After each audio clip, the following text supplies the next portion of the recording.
You are listening to the Hello Sport Podcast.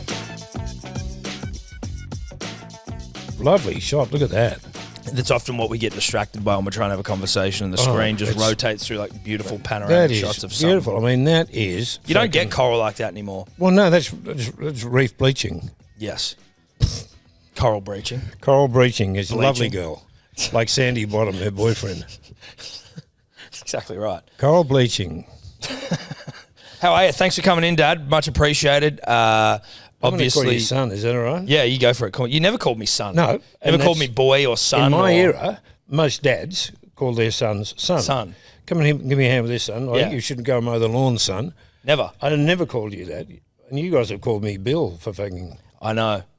Do you not like that? Mum hates it. I didn't give a fuck. Mum, when we call her Annabelle, she's like... I know. And you started doing it, you and Will both started doing it very young. Yeah, like sort of primary school. People knew me as Billy, but you used to call me Bill. And no, I just got used to it.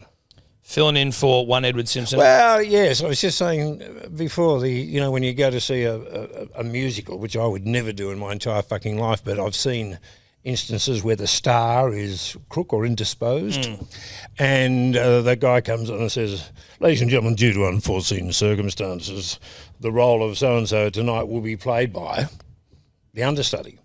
And you can sort of hear this muffled groan of, you mean I paid all this money not to see the star? No, yeah. So tonight the role of Edward Simpson will be played by Barry Buckingham, the third man. The third man. Shout out to you. Eddy's over in fucking Bali. Eddy over in Bali, yeah. Don't get arrested, don't get hung by the fucking Indonesian government. Yeah. Listen, I don't think he's over there with his wife, so I don't think that he's going to be getting up to any, firing squad level offences. Well, perhaps if the Balinese police, their quota for the week is a bit down, Eddy might find himself with some suspicious tablet or powder in his pocket. And next minute, he's in Kurabakan or whatever it's called, and he's facing the noose. Or a firing squad. Or a firing squad. However, they hung those guys. Well, I think some got hung, some been shot. I think they mix it up. Fuck, I was ropeable when that happened. Are you talking about the Myron Sukumaran and the artist? Yeah, and the artist. Yeah. Oh, it was fucking ropeable. Yeah, look, it's probably not a great turn of phrase, Bill, given how they were killed, but I do understand. That's right, Tom. Ropeable. Could you choose another word, please? That's the shot. Yeah.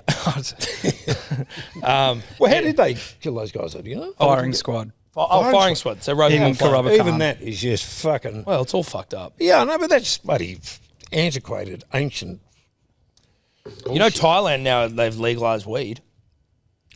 And apparently it's just gone absolutely berserk, where it's like barbers we were talking about earlier. You know, like back in my day, a barber was like one in every town. Now there's one on every street corner. And that's what's happened in Thailand, apparently. Yeah, no, everywhere. Mum went over there, and she'll probably not mind me mentioning, but she, I think, got a little bit grilled over there. Oh, you're joking. I know. Miss Anti. Anti-everything. So, is that right? Yeah. Oh, God, I would have. But like in the hotels, there's everything. There's like swim up joint bars and shit in the hotel. Wouldn't that be fucking glorious? I mean, a good job over there would be a lifeguard. Pulling fucking stone people out of the bottom of the pool. I'm sure I saw a doco the other night or something where they were just talking about this how something can go from 0 to 100. Yeah. You know, like 1 minute you're getting hung, next minute everyone's opening up these little headshots. Yeah, and you're able to see just how the world didn't fall in on itself, the sky didn't fall down from legalising it, and in fact it's probably had a net benefit. Look, I've heard over the years stories about the American government having all these names, like, Astral and, just all these names for legalised packets of weed, like a packet of cigarettes. Yeah. But, in anticipation of it becoming legal, they've just registered all these names, like, Golden Dreams and all these. Oh, like they've just got them ready to go. Yeah, ready to go. Smart. That's smart. I've thought about doing that here, like getting your operation just completely ready. Like spending money on just having everything ready, having a supplier, having all this shit, and then as soon as it gets legalised, just turn it on. Yeah, well, that's why they've had all these names registered. Whether they've got any marketing campaign behind it, I don't know. You don't need it. It's fucking, like, you don't need to do much convincing to get people behind getting stoned. No, shit, no.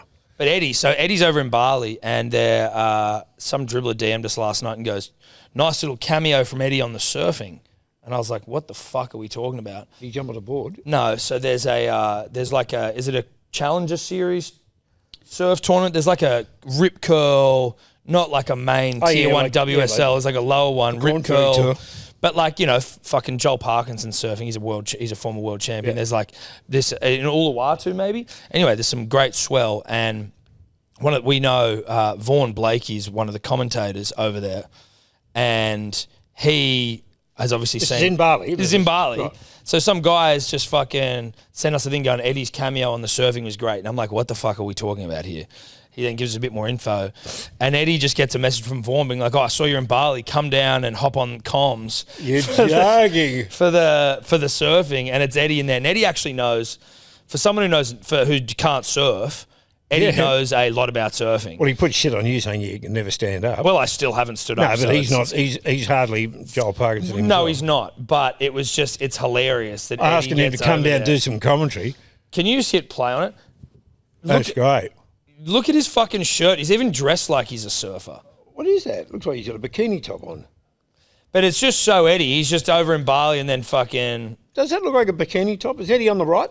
Yeah, Eddy's on the right. See those... Does that look like a bikini top there? Yeah, I think what you're seeing in front of him might just be some like beers and shit. Yeah, it probably is. But it does that. It looks like it does look like he's rocking a bikini. It does. But Eddy's jumped on there and commentated for like 5 minutes in the surfing.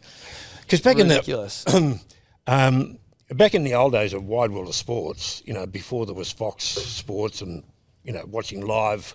There's like, there are 3 channels, essentially. That's right. And Wide World of Sports used to go for, 5 hours, 6 hours sometimes. And, they'd cover all the normal sports plus stupid shit like lobster racing in bumfuck Idaho and all that sort of stuff. But they would get sort of fringe commentators like Maxie Walker.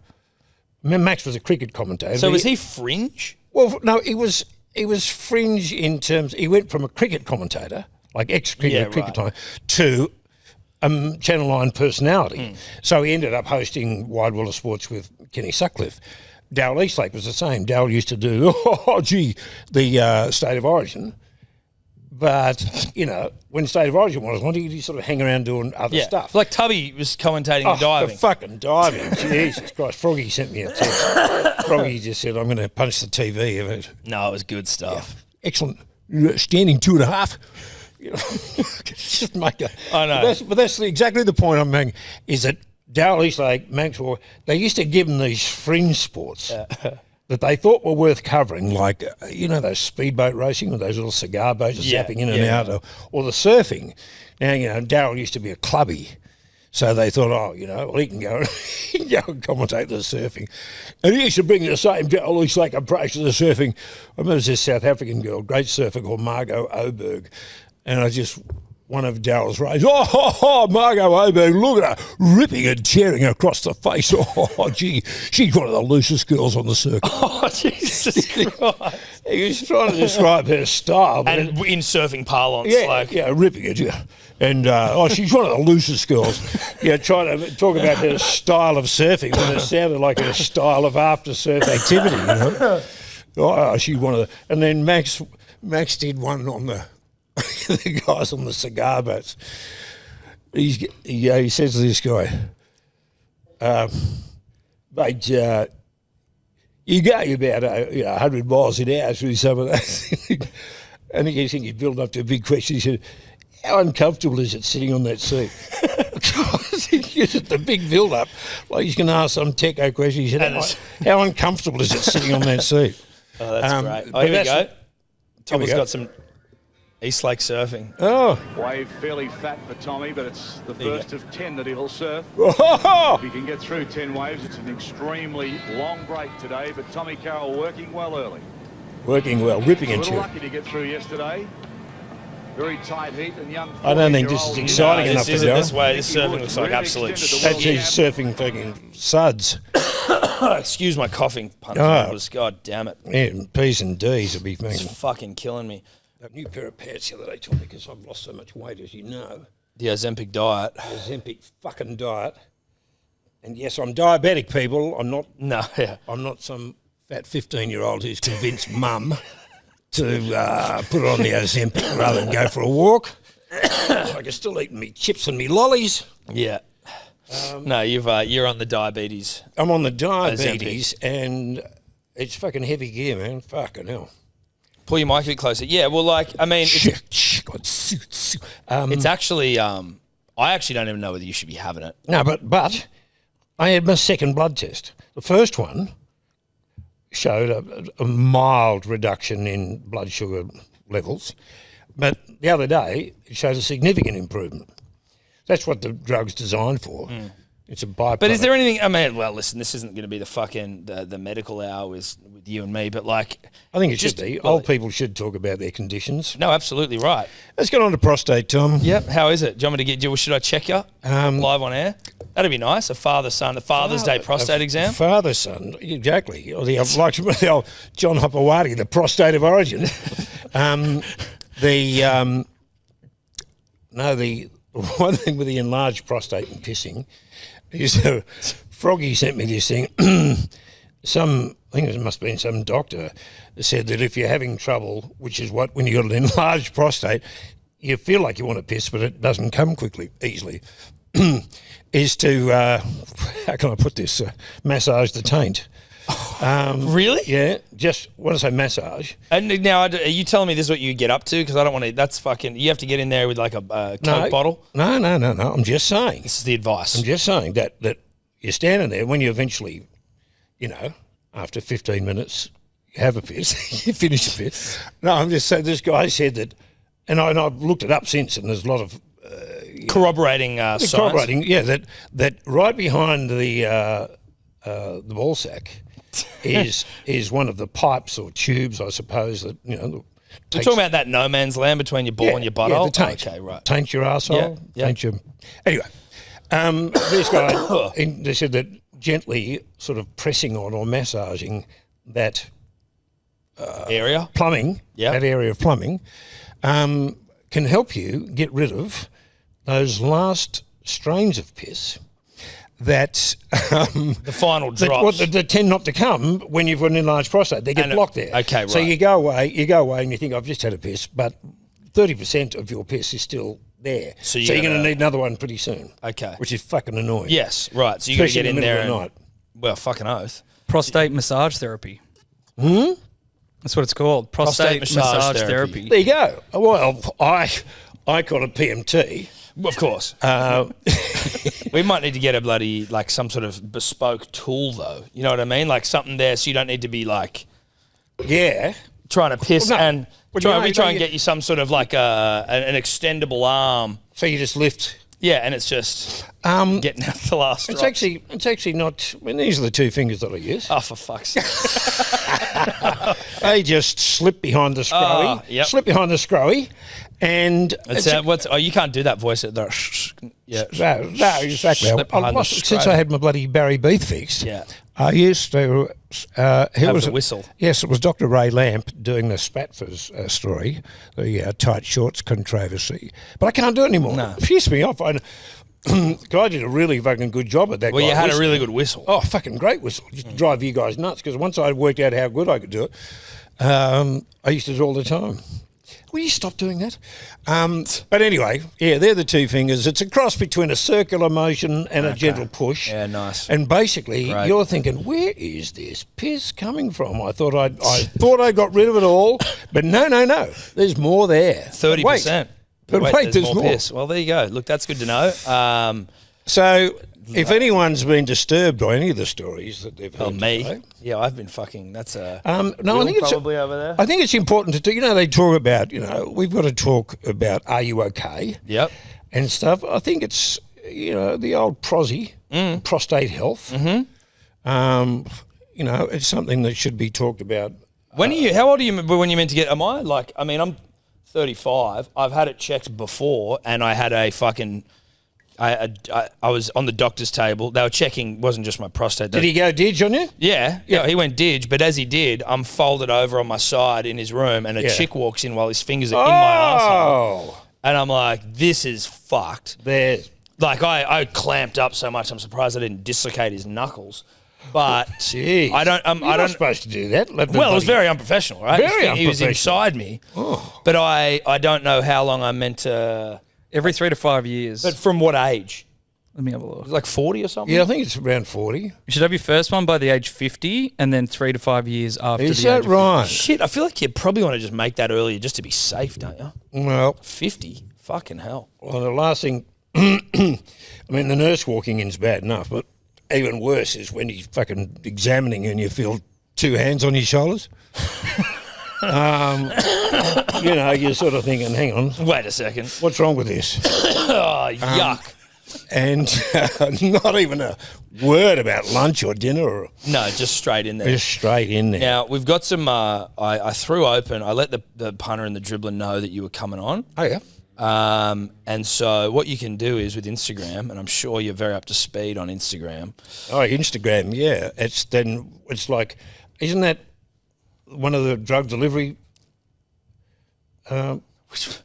No, you're thinking... You know, where you can dial a dealer and... Telegram. No, Instagram. Instantly they'll bring a gram to you. Oh, Jesus. Isn't no. it? No, no, that's not Instagram. Oh.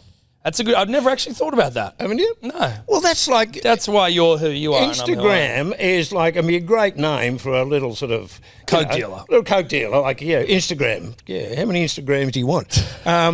It's like, I only realised the other day, you know, for a person who, you know, is intrigued by language and words and whatever, I only realised the other day that Saturday has the word turd in the middle of it. And, you know, so all the times I've seen Saturday written in, whether it's on a phone or on a fucking billboard or whatever, how come I never noticed that turd was in the middle of it? Just for anyone, for you guys at home, like this is the sort of shit that like we talk about in our family, like get-togethers. Yeah. This is the sort of, and to the point where like, it's very reasonable. When you first said it to us, we were like, oh, fuck, you're right. Yeah, I know. It's like, well, do you imagine how I felt? I mean, I'm fucking 71 years old. I love playing around with words and looking at stuff. And how come I never fucking noticed that turd sits out like a turd in the middle of the word Saturday? Anyway, Listen. what I could do with it to make it funny, I don't know. Well, other but than listen. just pointing it out. Listen, you could have given time to think about it. I'm sure there's something.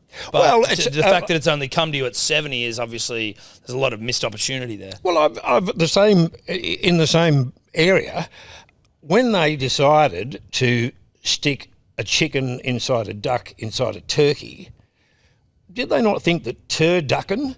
I mean, just hearing the word turd at the start of A meal. yeah, it's just. I mean, then I thought, well, how else are they going to do it? I tried to spin it around to, you know, chuck, you know, chicken and duck and Chucky. Chucky. I mean, you have to get all three in there: turd for turkey, duck, Yes, and chicken. but I assume it's also because of they've gone by size. Well, what's inside of what? But when they have, like, you know, these days, rather than just putting it up as an idea, butchers are actually manufacturing. They're actually making them. You can get them in the window. You can go and say, I want a turducken. Is it spelt TURD on the wrapper? Has to be, right? That's how it's spelt online. Is it? Turd and then UCKEN. How though? I mean, seriously, did anyone say, yeah, I just don't know if someone's going to be eating it.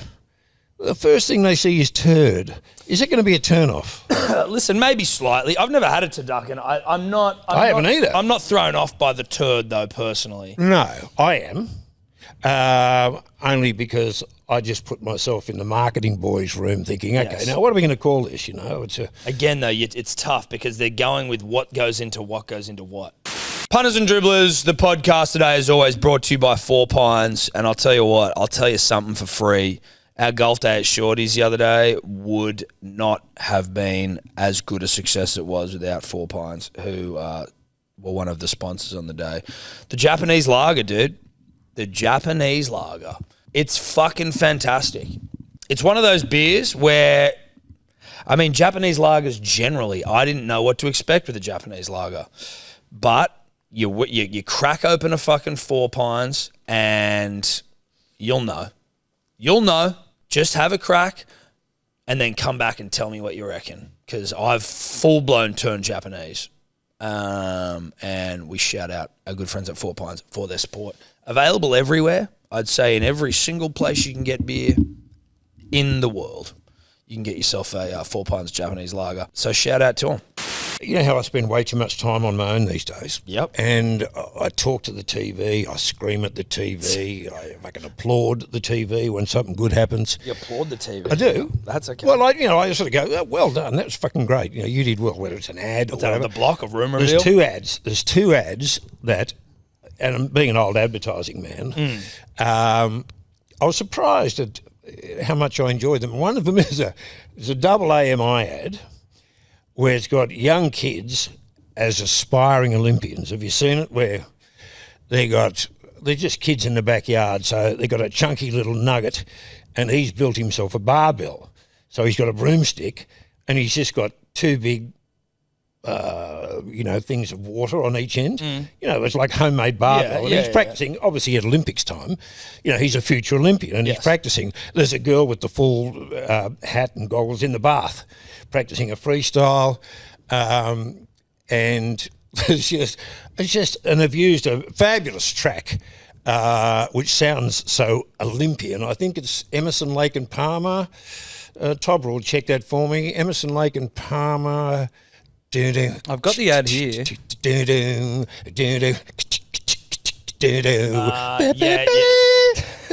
Yeah. And it's such a great bit of music, but it's one of those ads where it's just so well cast, so well edited. There's nothing labours, and just strangely enough, to use a cinematic expression, Tom, the Foley work, which is the making of the sound effects. The last one is a cracker. This kid throws a frisbee like a discus, and it goes straight through the window, and it's just most magnificent sound. Nothing spectacular about it. It's just so appropriate of a window breaking. And Mum looks at the fucking window and just grabs the phone straight away and calls double AMI. But you're applauding those sorts of. I'm applauding. It was well cast, well thought out. For an Olympics type ad. Showing these young future Olympians. You won a bunch of advertising awards. I did. What was the one? Was there one particular, like a series? Yeah, it was the Tui's campaign of How Do You Feel? 6 days at the wheel taken on this. It was a legendary ads done by Mojo. And they used to support it with radio. A guy called Gary Sleeman used to do the radio for years, and he decided that he'd had enough. He sort of not run out of ideas, but he thought it was time for some fresh ideas. So he rang me up and said, "Were you already 12th man at that point? No. Right. No, I wasn't. The first 12th man was 84. This was a couple of years before that. Why is he calling you then? Because you were doing something? Because I'd done some ads. Okay, right. I'd done some ads that had done all right, and he thought... But, so anyway, in typical Billy fashion, the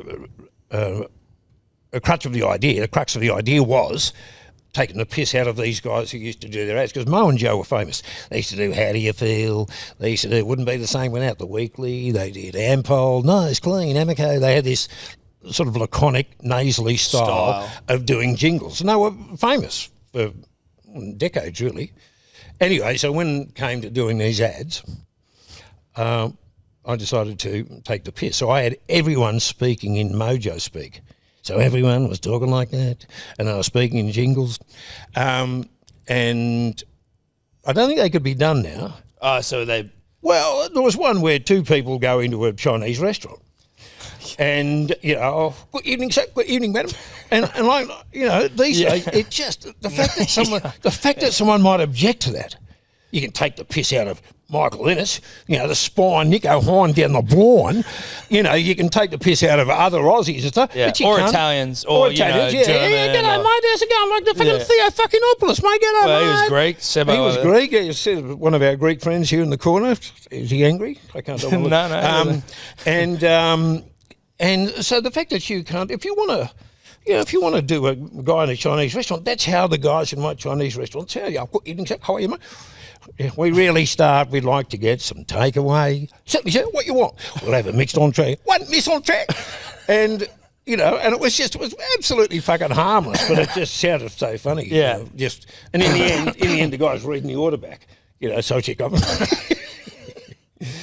that exist anywhere? That's funny. I wonder if that exists somewhere. On like on YouTube or maybe they wouldn't, but it'd be good to just try to find. Not even like today. So we did a series of them. Like there was, you know, it was all, you know, people interacting. There was a secretary and the boss, and it was all, you know, you're on TAA, which used to be the airline, and with an ETA of 9:15 at Tullamarine. Yeah, we're meeting with the AJC, ASAP, and it was just all that acronym sort of corporate jargon. You're right. And so that one, like, so how many ads did you? We did 5. We did 5. My old mate Trevor Smith was on Triple M. He said, "Mate, I've never had anyone ringing up asking to play ads again." Oh, really? Yeah. Can you just do the whole Chinese thing? We'll just work out afterwards if it's too fucking red up. We can. I can't remember it. Oh, okay, sweet. I thought you were I thought you were self-censoring. No. It's just the guy and his wife walk in. Good evening, Lee. Good evening, sir. Good evening, madam. We're really starved. We'd like to get some takeaway. Certainly, sir. What you want? We'll have a mixed entree, 1 mixed entree, and a crab meat soup, 1 crab meat soup, and seafood rolls, 1 each. Yes, thanks. And it's just this back and forward. What about rice? Well, I like boiled, I like fried. It's just a typical fucking order. Yeah, back and forth. But it's mixed between her voice, his voice, and the Chinese waiter. And absolutely fucking harmless. Nothing wrong with it at all. It's just, but these days it's like, it's made out to seem like any time you're even just mimicking a voice, it's based in some sort of position of race, creed, or culture. Yeah, nothing about race, creed, or culture. But also like animosity, or like you're attempting to fucking denigrate. Like the way they sound is the way they sound is the way they sound. That's all it is. And you know, again, it's also like the way you say it or the way you do what you're doing. Like I can take the piss out of any fucking Australian or POM for that matter. You know, but it would appear these days that I think that, especially in the realms of comedy, I think it's the pendulum is swinging back a little bit. I do hope so, John. That's the vibe that you're sort of seeing online with certain things, like words you can say, but also like, again, context matters, right? Yeah, how you're saying it. But it does seem to be like coming back a little bit more, where, you know, there was a period there for a few years where the world sort of just went completely fucking insane. One of the questions that was most requested was to hear a bit of Mick Ennis, because you did a little bit there, but we've spoken about it before, where like, and we've tried to, you know, we've had discussions about trying to get you, whether we're doing a live stream and we'll call you live for like a Mick Ennis on the sideline. Look, I am in a lot of things like that. I'm script driven. Yes. So, one of the things about promoting myself when I was doing 12th Man stuff, you know, is that people don't just want to have you come onto radio and talk as Billy Birmingham about this record and what you've done. They want you to do voices. So, you know, apart from sort of, you know, quoting some of the lines from the record, they all want something sort of original. So you got to write almost like a little sketch to do, you know? Out of the blue. Oh, mate, can we get Richie on the line? You know, so you got to go into another studio and get on the phone. That must have just been the fucking worst. I mean, I just spent fucking 6 weeks writing and recording this thing. Now you want me to do new stuff? Yeah. And it fucking used to drive me nuts. What point was I going to make? Well, we're talking about you and Mick Ennis, and we've been trying to get you on to do Mick Ennis for fucking months. I'm pretty much script driven, so that if I go into a studio or if I'm on the microphone and I'm making it up, you can't concentrate on staying in the voice because you're trying to think of, you know, what the fuck am I going to say next and whatever. So, you know, the best way to do a sort of a piece of Richie Benno is to sort of know what you're saying, either know it or read it. So you're not doing this. Trying to think of. So Mick Ennis is the same. I mean, but then we've got to get a commitment from you that you need to write like a 1 minute, even just 1 minute. Of your Mick Ennis, so we can come to you and do a fucking Mick Ennis bit. Well, you and I started to work out. Okay, now we had a list of fucking. We had to spine Nico Hine down the blind coming out from his own line.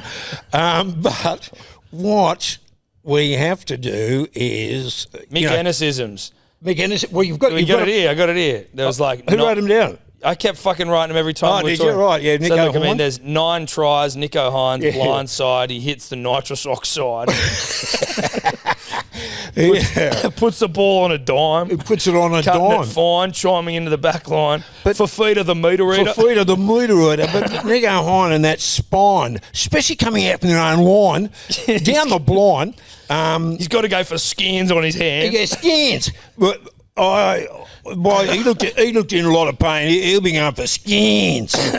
Oh, skins. Skins on his hand. But I've got but you'd have to write it. No, of course.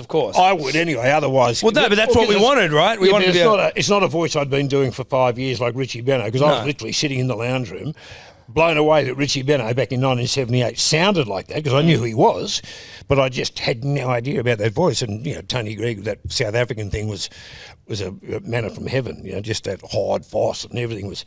Glenn McGrath really has mastered the art of foss bowling in the last year and a half. Nothing he does is half-hearted. And but I remember like at Triple M when you'd do certain things like that. So like say you had like the Kiwi team or some shit, but what you'd do is you would have written it, and then you would have queued up one of the guys for like a follow-up question that would then trigger like the next bit. No, what I would do of the thing, because I wanted, if I'd done a sketch, if I'd written a sketch, it was important. Yeah, Testy Pop. Yeah, I didn't want pick to let that up. Go. Yep. Anyone who's recording, you can play that back. You'd queue it up, like so. You have secondary questions. I would give them the script, and the script would have their question, and it would have the last 4 words of my answer, so they knew when to come in. But if they read the answer, well, then you've lost any chance of getting a potential laugh out of them. So. Yes. I would say, to the 2 jocks, now here's the script, and Richie would say, but really it's been a marvellous effort all round, and then they would know to come in, but they could feel free to laugh because they hadn't heard the gag before. Yes, yeah. All right, well, let's get to a couple of questions here then, because I want to... let's get down to the spawn. I want to get to a couple of dribbler questions here. Obviously... your favourite son's one that's come up a bit, and I'm prepared to cede ground for Willie Burns there. Uncle Wirramoo, who's joined us as well. Hello, Willie. How are you guys? Hey, How you going, my youngest son? Very well. Uncle Wee. Oh, God. I was trying to... When I was coming today, I was somewhere around my house. Is that famous photo of Will in his Manly Pepsi jersey. Oh, yeah, when he looked like Jeff Tuvey. Yeah, absolutely. Is that with my head taped? You look like Jeff Tuvey had been in the wash. I mean, it literally was. Not really, though, because, he wasn't much smaller. No, but what I'm saying is that Will just looked like this tiny packaged version. Had the blonde hair, exactly the same style. It was exactly the same style as when Tuvs had hair. When Tuvs had hair, it was literally just a straight parted down the side hair, but it was a shock of blonde hair. And Will... Was that where he was hugging the big water bottle? No, the water bottle one was where he looked like a little porn star and he had no shirt on and he had the overall He had the braces on. Yeah. Oh, actually, he was bloody Turk thrust. Yeah. I know that photo's around the house, and I tried to bring it in to show. While we're on fucking with me and Will, but any stories... Is there anything that comes to mind? And there doesn't have to be here. I'm just trying to, because we can obviously chop around this if there's nothing. Well, I wish I could remember. Any stories of me and Will when we were little that would to come to mind? I'm just trying to think myself of any with Will. Well, what about Will's letter when he ran away? Yeah, I was just thinking about that one because Have you covered that here, Tom? We did, but obviously we had to be very liberal with the fucking the beep. But with the beeping around certain words. Oh, what, really? Well, do you remember it? Yeah, but it was only just... Well, no. Well, we can beep around it. So Will, for whatever reason, had done something wrong. Yeah. He'd been sent to his room. And then we, like you and Mum, I assume, maybe tell the story. How did you find the letter? Who found it? I think Mum found it. Yeah, Mum found it. Did she? Because now I know from having my own children, I would find that fucking hilarious to read. Like you could be the worst child in the world, but if you come across them writing something like this, absolutely. Yeah, but what was the gist of it? So it was Mum, fuck you bitch. Yeah, that's right. Dad, fuck you. The time you read this, I'll be halfway to Sydney. P.S. I took the 10. P.P.S. It was, yeah. I think Will had just learned the word. Right. Well, I just learned about PS and PPS, but you can clearly see that writing's in the family. Do you recall at all what he did? No idea. Why he sent to his room? Could have been anything. But you kept the letter for a while. Yeah, it's somewhere. Oh, really? I wouldn't have thrown it out. I know Mum wouldn't have thrown it out. Who's got it, I don't know. But I can still see it in that sort of childish writing. 10-year-old writing, you know, like. It was younger than 10 as Was well. it? Yeah, I was younger than 10. I think it was about 8. But then again, like, to be writing that at 8 gives you, again, another insight into this the sort of shit. Yeah, the I sort think, of words we were the exposed to. expensive fucking boarding school fees I paid, you know, were worth it if Will was coming. Writing that shit out. God, that was funny. That was funny, though. Even, like, we would read that We out. read it 10 years later and just we'd piss go back ourselves. to that thing. That was It fucking... never fails to give a new laugh. No, that was funny. Dad, what's it? Mum, Fuck you, bitch. Be a bitch. Dad, fuck you. It's the PS and the PPS for me. That Well, was- PS, I took the 10, PPS. Oh, Will. You were fired up that day, Will. Yeah, and he was just sitting in the hedge. You know, like that's where you run away to. Everyone You was go sitting sit in the back hedge. You could live in that Yeah, hedge. you could. It was massive. You could. That was fucking hilarious. But no... I mean, that's a good one. yeah, no, that is a good one. Remember when I stole $100 off you or $50 off you and you found it in the room? Yeah. That was actually like in terms of a parental lesson you gave me there. Yeah. I can't remember what I was telling someone about that the other day. Oh, it was on the mantelpiece. On my mantelpiece. Yeah, I took remember it. $100 out of his bag or his wallet or some shit, hid it in my room. Dude, I was meant to get caught that day. Like, that was bullshit. I'd hid it, like, between 2 CDs on my mantelpiece, and you just came in for a yarn one day. You didn't suspect shit. No. You were just coming in for a chat. And then he comes in, and I just see he's just walking around my room chatting. He's looking at some crap on my mantelpiece. And then he just picks up this thing, and I'm like, oh, fuck, dude. Why would he do that? He's fucking found it. And then my reaction, I just gave it away. Didn't I have like an awful poker face? Oh, yeah. Didn't I sort of get up and start like... Well, I think you were like that when I was hovering too close to the mantelpiece. It's like, uh-oh. What are you doing? He's getting close. He's getting close. Yeah, what was the valuable lesson? Don't steal. Well, you didn't talk to me for 2 days. Oh, there you go. So like you actually didn't speak to me for 2 days in the house, and it was like, oh, fuck. I'm in trouble here. Oh, fuck. And I used to knock shit off from you all the time until that point. Yeah. I learnt a valuable lesson. But it was mainly coins. Yeah, coins. And I'd no, leave- that's like in terms of, it was like we'd pick out coins out of your coin jar. Yeah. That orange coin jar. Yeah, which I knew anyway, because that's kind of why. You almost have that out there. Well, as I a knew nice you weren't going decoy. to take handfuls, but you'd take a couple of bucks here and there to. A couple of goldies. It doesn't work anymore now. Coins are useless. I know. I found one in my bloody handbag the other day. I've got a similar coin jar, and it just sits there. It does nothing. Will, didn't I give you a chunk recently? A sack of coins? Yeah, you gave me a tote bag full of coins. Yeah, just for coffees in the morning and stuff. It's just like grab a handful of gold coins. Did you take it to a bank? Or I took it straight to the bank. Yeah. Did you? You asshole. Mate, as if you this will be handy for parking meters and coffee, Will. No, Dad, meters, thanks. cunt. You pay for them on card now. Oh, well, fucking I don't know. I still read newspapers. What the fuck would I know? I actually still read newspapers. Shout out to the Men's Women's Weekly. I don't Yeah, mind reading a shout newspaper. 3 favourite cricketers' names you ever did? Well, it's one of those things where, is it my favourite or is it one that's become a favourite because of the amount of feedback I got from punters? Whatever. Well, whichever one you want. Yeah, well, most people like, I feel like a curry, would you be into coming out to dinner? Yes. Because, I mean, they had some, back in that era, 80s, 90s, they had some massive names, some of these guys, like really every letter of the alphabet. But, was Imran a mad rooter, and what do you mean was he? Yep. And that worked particularly well at that time because everyone knew Imran Khan was, in fact, a mad rooter. A mad rooter. And used to apparently regaled teammates with stories of his conquests. Someone described for me, there was a couch on the front of the veranda at some oval and Imran there holding court with all the other players around him while he was telling stories of conquests. Do you always liked the name that played into the next name? Was Imran that's right. right. What do you mean was he? That's right. I feel like a chunder and I might need a poo too for the Sri Lankans. Yeah.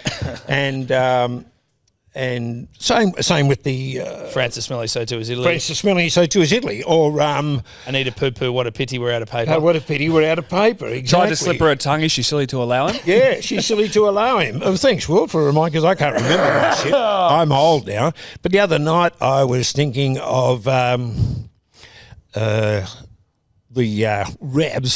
Rabs doing some of the New Zealand names, sucking on a durry and coughing up a lungy. Sucking on a durry and coughing up a lungy and lighting up a bunger. Oh, yeah. And he has emphysema. That's a new one. I haven't heard that before. Lent him a mower. Why won't he return it to me? Fuck. He has emphysema. He's the grandson of the great Victor Mower. And, you know, when you come up across a word like emphysema that sounds so much like a Polynesian name. Yeah. But, sucking on a durry. Emphysema's a newie. You got any other newies kicking around? Like, are you constantly just... Yeah, but see, I don't write them down like I used to because I was going to do a record. Yeah. So a lot of them, and I'm thinking, what was that fucking name? Right, you should get just notes on your phone. I know. I was often wondered what that word notes means. Yeah, well, there you go. That's what it's for. But no, I should because, let him have another pie. Will he lose a kilo or two? But I've got shitloads of just really ratty bits of paper, where I've written down. Yeah. So I haven't completely neglected, if I think of a good one. But a lot of times I'm thinking, oh fuck, what was that name I had yesterday? Tobler, could you please get us do you want a beer or do you want a techie or? Yeah, I'll have a beer. Yeah, get a 4 pints Japanese lager. They're actually delicious. Are they? Do you mean a 4 pints? 4 pints. 4 pints. I think 4 pints. But Mick Ennis' brew 4 pints. All right. Would you? Well, someone says, would you ever cut the ponytail off? You have cut the ponytail off before. Right. Your 50th birthday. 50th birthday. And me and Will were like, no. Oh, you can hear because someone's videoing it, and I had no. I had said that if it's still there when I'm 50, and someone thinks it should be cut off, I'm fine with that. Because literally the ponytail was out of laziness, like if you're a bald man, cheers buddy, Thanks, if you're a bald man, having to go for a haircut was an even bigger chore than someone who's got a full head of hair going for a haircut. Because you're almost like, what are we doing it's like here? You've got not too much off the top on record, so I'd always said if anyone thinks that at 50 I should have it cut off because it was only there but just laziness. I don't have to cut my hair, I just brush through it tied back. So you and Will and Bonnie, I think, you can just hear you in the background. Don't. And then even was it, I don't know if it was Mark Opitz, don't Billy, don't do it Billy, fuck, don't do it Billy. Like everyone thinking that you were just going to you were going to lose your comedic ability or... Mark was sounding so serious, it was like, oh... Fuck Billy, that's what I meant, don't do it Billy, don't, Jesus. And someone just came and hacked it with a steak knife. Have you still got that ponytail somewhere? I feel do like you have had it. I do have, because when we were moving out of Bowral, I had it. That's going to be a weird thing to have when you eventually pass on, Bill. It's just your ponytail from fucking... Well, it scared the fuck out of me when I found it because I'd put it away in a bag. And when we were packing up, you got stuff stored up on... So I'm opening up this bag and I fucking jumped a couple... I thought it was a rat. It was just this fucking hair that I just long... Looked like a tail, obviously. And, that used to be the trick you played, but now you played it on yourself. But the waiter down there... When someone started chanting, you had the ponytail, and I said, you know what I've said? So Wayne Rowley goes and, gets a steak knife. No, the guy brings it out. The fucking maitre d' brings out a steak knife and a cloth napkin, like the Shroud of Turin. We're going to wrap this thing up. And because I used to wear it, or I still do, in a tight ponytail, like not just tied at the back, but up high, it was quite tight. So he's cutting it with a steak knife, and in my head it sounded like he was cutting through alabaster or something, which is... that's the fucking your and hair, dude. Off it comes. Now, can you imagine? It's sort of dropped into a bob. You did, yeah. Once he cut it, it's kind of all flopped forward, and I had these two little sort of bangs. Well, it was like it was a high bob. It was a high bob, a Mary Quant. For anyone old enough to remember her. Not a single person. No, exactly. Not your audience, not the P's and D's. But anyway, she was a famous bob back in the 60s, I think, Tom. Okay. So I had to walk around with this fucking thing, and then Sebby's old man came to the rescue. Oh, really? Yeah. Sebo, did you know that? When Lefty, when they cut my ponytail off. Yeah, I had to go and see him and say, Lefty, I said, what am I going to do here? Because I've got the Mary Quant bob thing because... And Sebo's dad was one of the great hairdressers. One of the great hairdressers. And in fact... Is he still chopping? A day a week. Is he? Because I used to go and see him, from then on, because I hadn't had a hairdresser for fucking years. And so I used to go and see Lefty for a while until I just decided it was another chore, getting a fucking haircut. So you just grew it out again. So I just grew it back again. And look, people look at you and go, look at this fucking... Oh, God, who does he think he is? In England, they said I look like a roadie for status quo. Well, you had Hulk Hogan when we were in Fiji. Oh, I know. Which is quite a, that's a nice, that's a, you're Hulk Hogan. But you flex on that. I know. Well, I said, no. Yeah, I'm Bulk Bogan, I said. No, you're right, yeah, you're Hulk Hogan. They fucking loved you over there. And they did. And the other one I got a bit lately was Mick Fleetwood. Is he still with us? Yeah, Mick Fleetwood, the drummer from Fleetwood Mac, is a tall, bald, ponytailed, bearded chap. Sick Nick 87. Sorry, I forgot to mention anyone's name who's been asking questions. Sick Nick 87 wants to know the origin of the schooner of Drambuie. There wasn't any. Not that there's there was nothing in it. I knew David Leckie, the man from whom I was extracting the piss. Is he like a former Channel 9 boss? Yeah, he was former Channel 9 boss. I don't think I'd met him at the time of taking the piss out of him, but I subsequently met him. Did that feel uncomfortable when you're shitting on someone you don't know? I mean, I guess we do it to a degree, but it's not the same thing because of how big you were. But like, like when you're shitting on someone, you go, they're going to hear this. Like, they're going to... Well, and then you got to who do you think I worried about most? Wait. I worried about Blocker. Oh, Blocker. Fuck. There's another question actually about Blocker in there. Well, thanks very much. This game wouldn't be worth a pinch of shit if it wasn't with these front rows. It was just like everything was just front rows and they were the only important people on the field. And he just had this, his voice got higher as he got excited, And I was just, thanks very much. And he'd just go up. You should hear him now. Like, hear him commentate and like, you want to see someone, and I don't mind Blocker on the commentary, but him trying to get out of Dallin Waitani-Zelezniak is one of the toughest tasks in rugby league. I know. And, you're right. He's good on the stuff that he does on Vox. He does a bit of commentary. We're obviously just trying to protect ourselves. He probably still packs a punch.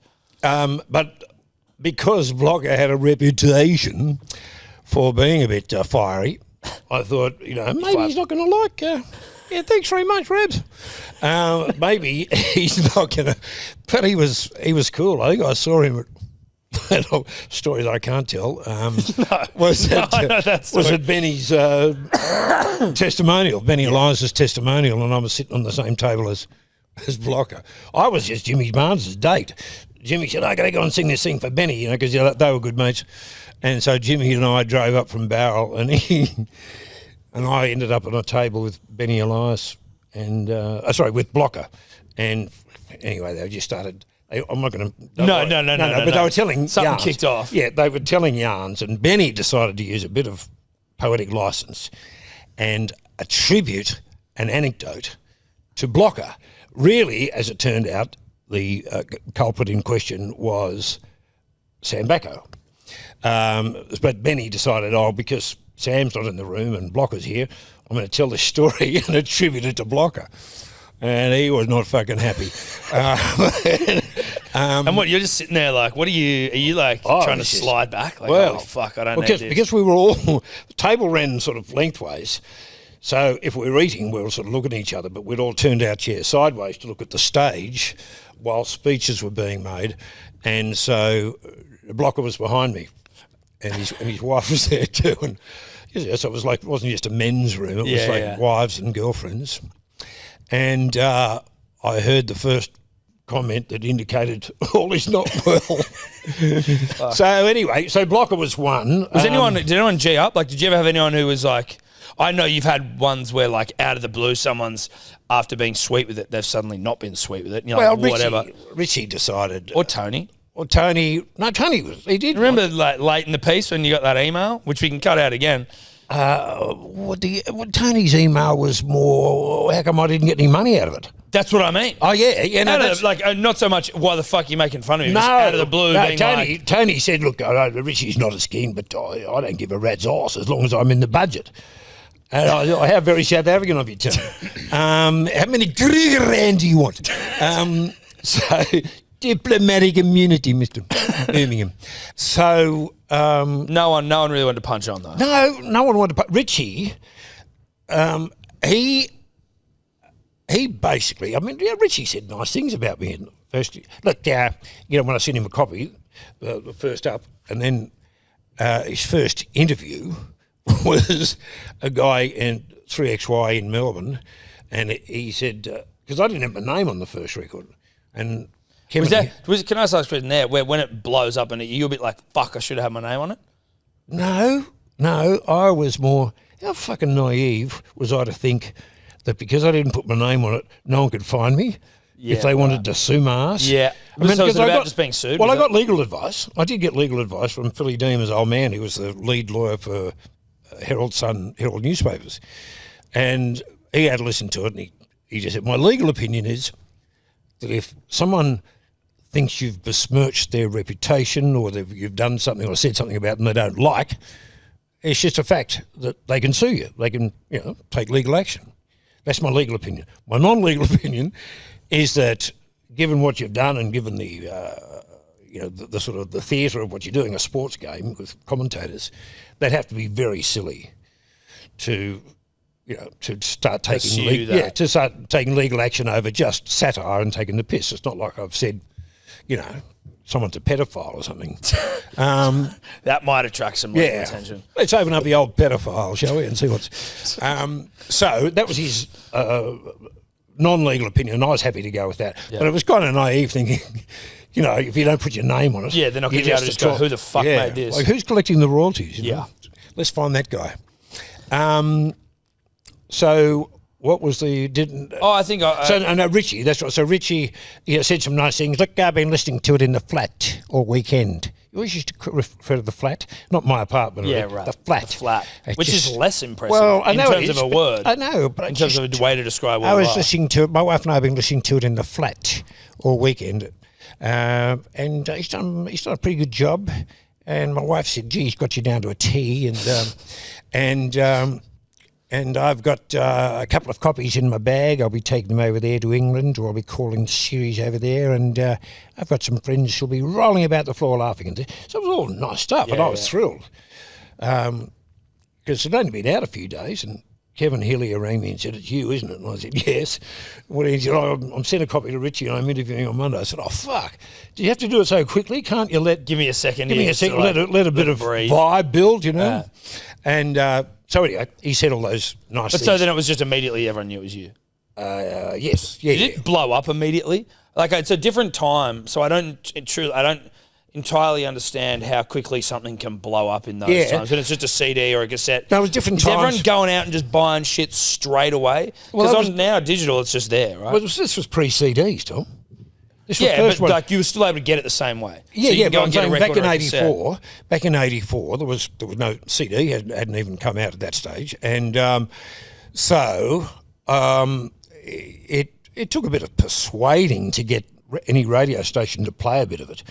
Even though I went to all the trouble of doing edited versions for radio, so the nasty words were bleeped out. But then at the end of the cassette, the following words have been removed from this cassette. Yeah, it's amazing. There's just a handful of people over the years who say that they love that thing on it, because it was only one format of one record, and Wide World of Sports. And for those who don't know what we're talking about, because I could fit so much more on one side of a cassette, so the LP or the record had half on one side and half on the other, but a cassette I was able to fit the whole album on one side, and then I decided to do an edited version for your grandma or for the kiddies. The kiddies with words bleeped out. And then, in a fit of stupidity, I decided at the end that a lot of people, when they're lying on the couch listening, they don't get up and turn off the cassette. So I allowed about 30, 40 seconds to go through and then brought that guy's voice on saying, the previous program originally contained material that some people may have found offensive. In order to maintain community standards, producers have agreed to remove... And then every single swear word. And this wasn't done digitally back in those days. This was cutting up tape with a razor blade and just joining every shitting, piss, load, fucking, fucker. And it was just every fucking swear word. And in the inflection that they were said, hey? So, like, it's just this complete, like... It was just completely just took that word out. Yeah. So it was, when I had Ian actually shot his load there at one stage. So you're just doing load and, for the lesos. And so you're just doing shitting load, fucking lesos. Right.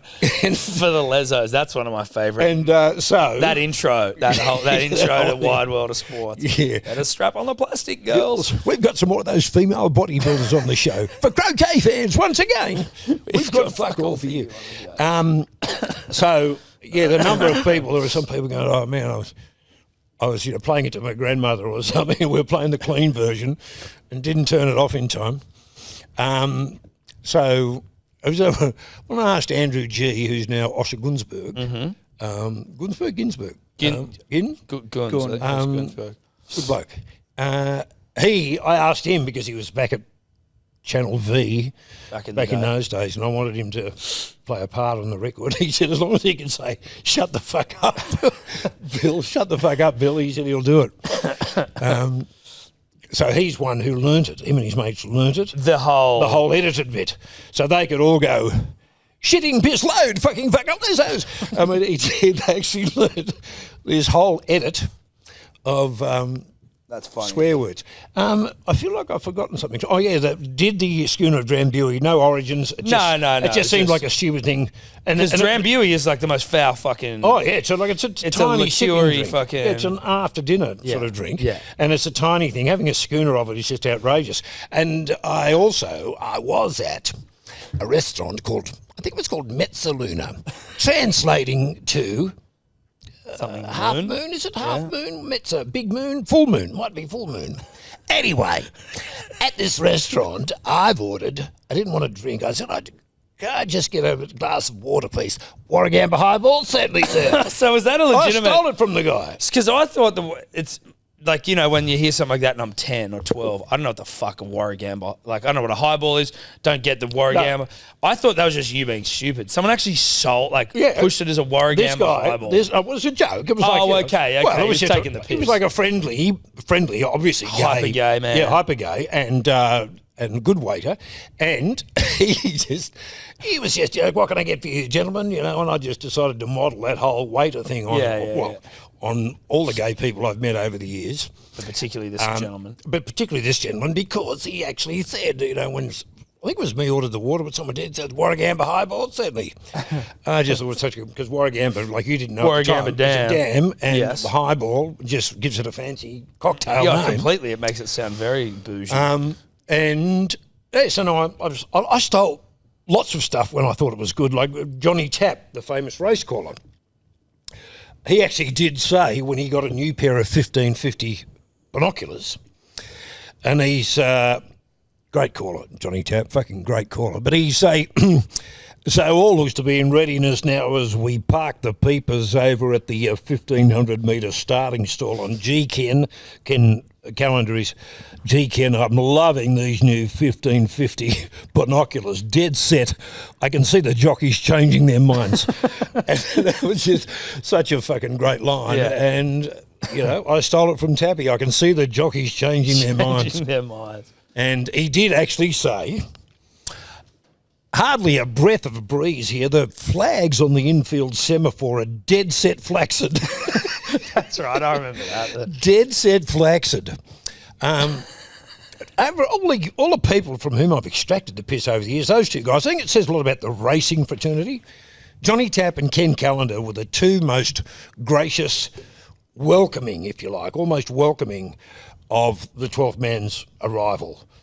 Had no qualms at all about anything I said or and Kenny Callender, I mean, that lisp of his was... It's a serious... It was serious. Well, it's one of the great lisps of all time. Oh, it was serious. And you can actually see it too. And, is he still around? Is he still with us? Yeah, Kenny's... I'm pretty sure Kenny's... Is he still lisping? Well, they say so when he talks. But he said, my kids reckon it's the greatest thing since... And I said, here we go, sliced bread. But I had all sorts of things in there. John, he's given all these tips. He said, and Tappy... And the other tip I'll give you today will be the tip of my tongue if I don't shut up. Looks like another one of those races where every fucking horse has got an S in his name. Silver Sovereign, Son of Sam. Son of Sam, who set the scene. And Tappy says, yep, Kenneth, my boy, if we hadn't stopped there, I reckon our cameraman would have dead set drowned. So... Was there one where it's like one had like a pimple on the end of his tongue? Was that a Kenny one? Yeah. The pimple on the end of my tongue. I remember there was... I can't remember. No, I know. I'm old. Those things that I've contracted age. I'm OLD positive. That's full-blown age. You've done very well. I've found a copy of the disclaimer on YouTube. Oh, well, let's play it. A copy of what? The end of the Thingo disclaimer. The following words. Oh, you got that? Someone's uploaded it. This is modern technology, Tom. A lot of people asking about Spotify as well, Bill. I know we don't need to... No, I'm going to get onto it when Tom decides he's got enough time to give me a hand. Fuck off, dickhead. I'm waiting. Waiting. Oh, fuck you. I've been waiting for you to let me know. Fuck you, Charlie. It sounds funny so far. It'll be me. This is the tech. Shit. This is the tech of the fucking of the office, unfortunately. What are you doing, Tops? I'm trying to connect it. I'm trying to cast it. So you are, you're filling in Eddie's role well there because Eddy is also... Tom, he'll also... Here we go.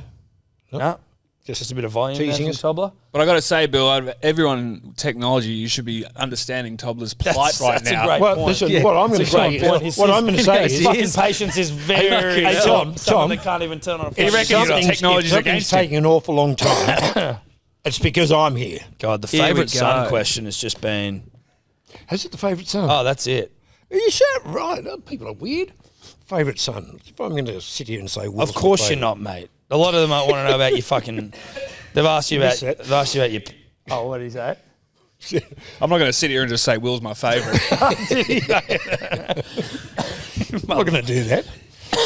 The producers realise that the preceding programme contains language which some people may find offensive. Accordingly, they have agreed to supply an edited version on the other side of this cassette. It's funny how young you where sound. The words... Boys, fucking, rude, fucking, assholes. Citizen, fucker, a fuck, cock, fuck, nuns, fish, fuck, ass, fat. You fucking shit, fucking fucking fuck, fuck, you fucking shit, vinyl, you fuck, fucking, fuck, Lezos have been removed.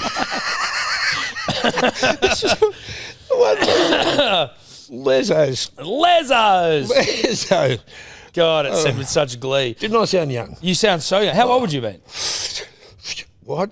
87 I was. 53, 63, 73, 83, 34, 5-ish, was it? Fuck, so you're around my age. Or mine and Will's age. Our age. I know.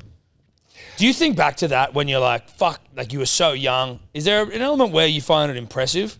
Like, if you were going to be, you know what I find impressive, Tom? The fact, because I was an aimless child. Aimless. I had no fucking idea. I was a bad student, and I had absolutely no fucking idea what I wanted to do, when I left school. And I look back and think, how the fuck did I find the wherewithal to sit down and write those scripts? Because when I look back on them, they're like, because most of them are about an hour and a half-ish, some of them are double albums.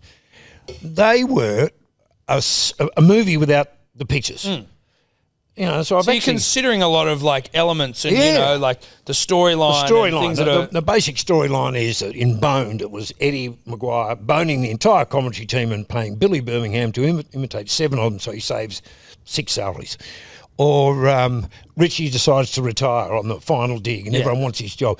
So you don't study how to write. You know no, what I mean? I'm not saying there's my central plot, right? But obviously I've got to have stuff going on in the meeting room where Richie says, the pronunciation of these names has been, all these little side sketches, if you like. Well, but even like acts, like you've got the start, you've got the okay, where does the story progress through to here, and then this is how it's coming home. But I imagine, though, what I was saying there about like studying, it's like that wasn't a learned skill. Oh, sorry, it was a like self-taught skill as opposed to... Yeah, exactly. I mean, all I'd done prior to that it was an ad. Ads were the longest things that I had written. I didn't like it so much because you couldn't go to the client and say, I'm sorry, I can't think of anything. So I never wanted to put my name to something that I thought was substandard. So often people would approach me about doing an ad for them, writing some ads, and I would say, how long have I got before I say, I can't think of anything? So, they've obviously got a deadline where they've got to have an ad or they've got to appoint someone else to write the ad. So, they would give me the brief, and if I'd let it simmer for a week or two and I didn't think I'd come up with a good enough idea, I'd ring them and say, nah, mate, I'm not interested. But to have to go down to the agency, because people do this all the time, you got to go to the client and pitch. You can't go in fucking half-hearted. You got to tell him this is a fucking cracker of an idea, and we're really stoked with it. Well, the thought of having to do that, if you didn't actually like, if you didn't actually think it was at least a very good ad, so I didn't do a lot of advertising work. But so then to be able to then go and that's deliver a creative idea on your own. It's funny, right? So anyone who's listening here who's not 35, who's younger, I mean 35 because that's when you're saying like around when this was done, right? Like you look at someone who's 35 and you think they're old. Yes. But then now being it, and I'm like, I couldn't feel more like just a young person who doesn't know what the fuck they're doing, who's just trying to like find their way. Yeah. But then when, you're 70 and then you think back to being that age and then being able to like fully put something together, do all the different, like the production elements, then put it out, then promote it, and then fucking like... It took more discipline than I knew I had because I had my great mate Froggy, who was my engineer. Shout out to Froggy, who's overseas at the moment. One of the all-time greats. One of the all-time great people. And a great help to me because he didn't really have to engage me in conversation. I mean, most of the time I was sort of circumnavigate him, trying to get him to laugh. And if he laughed, then I thought the idea had a bit of merit. It may not be the way it ends up on record. I might rewrite it, but at least the gag was, or the situation, I'd try and make Froggy laugh. But these days there are more outlets. My only outlet for this sort of stuff at the time was record or cassette and eventually CD. But these days there's all sorts of opportunities for people who are, say, 33, 4, 5, aimless, a bit like me, don't know. But they've got a bit of a gift of the gab, or they're the funniest guy in their group or whatever. And if they can have a half-baked idea, and these days with digital equipment being quite affordable and whatever, someone can basically do what the barrier to entry is very different now, right? Like, what's that? The barrier to entry. Yes, absolutely. I mean, you don't have to have a record company to get a record deal. You've got all this bloody podcast stuff. And if you do something that just typifies or encapsulates your style of humour, and it could be a film. Because I mean, the more I listen to my stuff I haven't listened to it for yonks, but as I got older, they literally were screenplays. Yes. I never wrote a word. And you wrote them all in caps. I wrote them all in capital letters with an HB pencil. Yeah. Because by the time I typed out an idea, the idea was gone. You know what I mean? Like you sort of... There's some sort of connection to the idea when you're writing it down. Yeah. And I keep thinking about the idea, whereas trying to work out where's the S and where's the R, the idea... Yeah, you've got the S and the R in your head. Yes, you've got it all there. And I'm doing it. I learned to write very fast. And these pizza-stained, red wine-stained scripts, 60 pages... Have you got them all still somewhere? Except for one I auctioned for a children's hospital. Okay, well, that's all right. I'd like to get it back, but... yeah. Fucking kids. Yeah, fucking kids, right? Yeah, getting sick all the time. They were looking for stuff to put up and raised it, $4 or $5 grand or something for the kids' hospital. So, but it is the one missing out of all of these rat-eared, scripts. But I never wrote one word without seeing the pictures. So if the scene I was writing was Tony comes into Richie's office to talk about what he might be able to do to improve his chances of taking over from Richie in the CCP. I just didn't realise at the time CCP wasn't as well known as the Chinese Communist Party. These days, people say, Peter Overton will say the CCP and whatever. So it was a central commentary position. But so I've got that scene. So I can literally close my eyes and see Richie's desk. There he's sitting. Where's the video machine where he has to play a video? Yeah. Where does Tony... where's the door that Tony comes in? So then I was able to just draw that with my HB pencil. Well, you weren't drawing them before you wrote it, were you? No, when I was getting Froggy to mix it. Yeah, right. I was saying, okay, there's Richie at the desk. So, he might be on the left-hand side, left speaker. Tony comes in from this doorway on the right. They meet sort of somewhere in the middle. Yes, Rich, I just want to talk to you about how I might improve my chances to, get the captain of the... Well, Tony, and then Tony goes over to check out the video machine and then, no, do that, Tony knocks them all over. Yeah. So I just draw a simple drawing because Froggy, bent over backwards to give me the cinematic experience of... The proper sound mixing of the whole thing. Yeah. Comes in from this side. Michael Gudinski always walking when he was talking, on that boned record. So he's just left speaker, right speaker, left speaker, right speaker. That guy makes you want to have cigarettes, or at least your version of him made me want to have cigarettes, hearing his voice. Yeah. It sounds like no one's enjoyed cigarettes more in their life. No, and Michael didn't smoke cigarettes. Didn't he? No. Fuck me, it just sounds like he would have absolutely housed them. He like the odd vegan. But what Michael did was just the constitution of an ox. This is Michael Gudinski, the famous record music person. Did you see the documentary about him? Yes. That was really good. Yeah, it was great. I saw it on a flight. I still miss Michael. He just used to, because I was trying to get him to play himself on that record, right? And I rang and asked him, and he said yes. But for the next 3 months, I was just chasing him around everywhere. And I'm getting close to having to have the record out for Christmas. And he said, oh, mate, no, I got fucking... And he was always... And after a few months of chasing him, I got him one particularly heavy day where he's always like his voice was sounding, mate, there you go, no, I've got to go out to the Coca-Cola Battle of the Bands, and then I got this, and then I got, some fucking rapper coming into town, and maybe we'll try. And I got off the phone and I thought, fuck, man, I can do that voice. If I just sound literally like Michael Gudinski, that's different, but he so often sounded like you've had the biggest and that's night when all of those jokes about, like, everyone who rang him. Nah, just Big Night. Yeah, no, but everyone who rang him had one name. Kylie, how are you, darling? No, Big Night. Because everyone, the implication is, fuck, you been on it? Yeah. No, just Big Night, late night. And Sting, how are you? Elton, how are you? Did he end up liking? Do you think that ended up working out way better? He fucking loved it. Yeah. His lovely wife Suze told me that he used to love listening to it, and his chauffeur told me that his chauffeur. Fucking hell. Well, when you live that sort of lifestyle, you don't want to be driving anywhere, so he had this. True. His driver, sorry. Yeah, his driver, not driver. chauffeur, driver. He said, man, for 6 months, every time he got into the car, it was play it again. Play that bit again. Play it again. And but just all those, once I decided to play myself, that's when all the other layers of piss take come on. Let's have everyone get his name wrong. Yes, all right, now we've got Michael Zielinski coming in, Michael Zablonski. I mean, Richie had every fucking name for it. Yeah. And then the whole idea of, no, just a big night. Yeah. Yeah, so having all these one-named people, Kylie, Sting, Elton, or Molly, all ringing him up. So you just sort of put those other layers of what was it initially just a... It could have been a very flat, one-dimensional character of him playing himself. Yeah, but and often when people played himself with respect to anyone who did, that's kind of what you would get. You weren't necessarily going to get them being like... But that whole thing of... Because Michael was always pacing.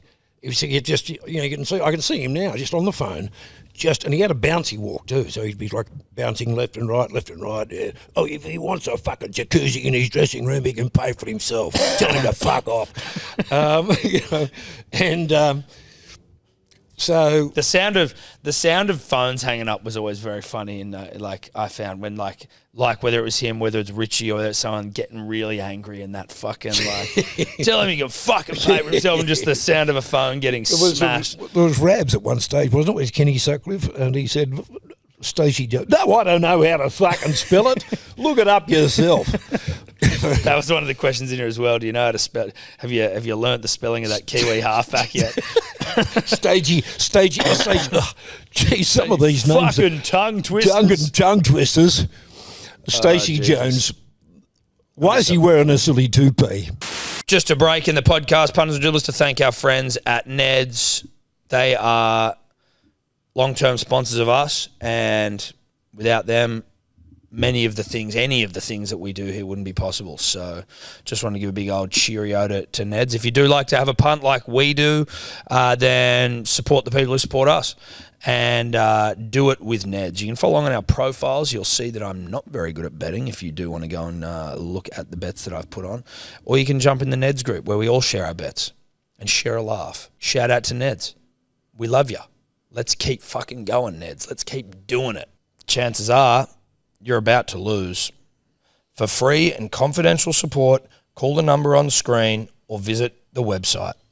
Did Steph's Croatian family ever give you a hard time for the Yugoslav names? They would not have a fucking you and I clue. spoke about this not that long ago. We have spoken about this. I said the last people who would ever listen to my records would have been Marina and Steph when they were growing up. When Steph and her family, like Steph's like, I have no idea about what your old man used to do. Yeah, like she obviously knows you now, but even still, she's like, I have no real idea about any of what he does. Of what he does, or like where he sits. Cricket. What does he commentate on? Insects. And that's it, true, isn't it? Like that Croatian family, none of them would have been interested in cricket, I'm presuming. Like not a single one. You know the brothers.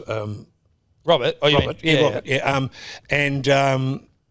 So I said to you not that long ago, I wonder what Steph's mum would think of all the, dig a ditch and son of a bitch. She'd fucking piss herself. You know how I said that I heard the guy say Warragamba highball and Tappy saying, I can see the jockeys changing their minds, and you think, I'm going to use that line. Similarly, Froggy and I one night, because I had many nights where I just was feeling flat and didn't feel like writing comedy. So we're sitting there at midnight, and I knew I had to write something. I was no use going to bed. I knew I was going to have to spend some time between midnight and 6 doing some writing, but I'll just wait till the moods, either vegan kicks in or something happens. So we were watching this game of soccer, and I don't think it was an international. I think it was, Harkoa versus Apia or something. I swear every single person on the pitch had a name that ended in ski or itch, and that's. Does that just sort of then hit you you're like, holy fuck, this is... Well, Froggy and I just started riffing on it, and like, anyway, we're watching this game one night, and it was just, this guy doing, Stankovic, got an itch, whatever, and so Froggy and I just started throwing names back, De Wicked Witch, and got an itch, son of a bitch, fuck off you bitch, Golovich, and then we started to put itch on the end of bits of call, back of the Netsky, Golovich. Chipovic over the Little top of Chipovic over the top of it, Golovich. 2-0 2-0 England in deep shitsky. And so we just... And that actually got me writing, because we were pissing ourselves by the end. We thought we were so fucking funny, just doing all these stupid names. And that's, when that whole... And... Also, that the Wicked Witch. The Wicked Witch. Lost my house key. What a bitch. Lost my house key. And anyway, that's one sketch out of all the hours of stuff that I'd written and recorded. That was the one sketch that just one of those things, overly tired, middle of the night, sort of 3 a.m. Froggy's mixing that, had to put in the sound effects of, the crowd roaring and all that. And I just thought, this isn't fucking funny. This is just a bit of bullshit that Froggy and I found funny because we were overly tired. Yeah. And high. Fuck. And it's about 3 minutes long or 2 minutes long. Fuck, I'm going to have to take it out and then find some way of joining this bit up to this bit with a... And Froggy sort of said, I just said, it's only something you and I would find funny. So Froggy never tried to sort of convince me of something. He just sort of let me stew over it. Yeah. And he saw me honestly, I was panicking because I was pretty tight on deadline or whatever. Anyway, long story short, the first person I saw after the record came out was a Middle Eastern kid at the airport. He goes, Billy, here you go, mate. Dig a ditch, son of a bitch, got a ditch. And he just started, and of all the stuff that was on that record, his favourite bit, and a lot of people's favourite bit over the years. It is a very fucking good bit. Was dig a ditch, son of a bitch. I reckon that's, I don't know if it's ever been done, but like, it'd actually be very good, I think, to like, you could edit that to football.